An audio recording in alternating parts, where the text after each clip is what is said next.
So, you want to start trading? You want to make quick money? Well, welcome to the slaughterhouse of the financial markets.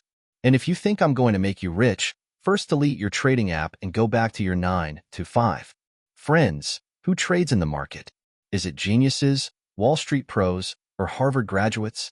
No, it's people like me, who think they can double their money in 5 minutes but end up Googling how to recover losses fast. My first trade was at a support level. I looked at the chart and thought, this is it, baby. To the moon. But guess what? The moon crashed, and it dragged me with it. I thought, the market is personally targeting me. You know, like when your ex shows up out of nowhere just to ruin your day. Trading feels the same. It loves you 1 second and ghost blocks you the next. But my biggest mistake? I traded with a bigger lot size. Yup, the greed was real. And that mistake hit me like receiving a credit card bill in someone else's name.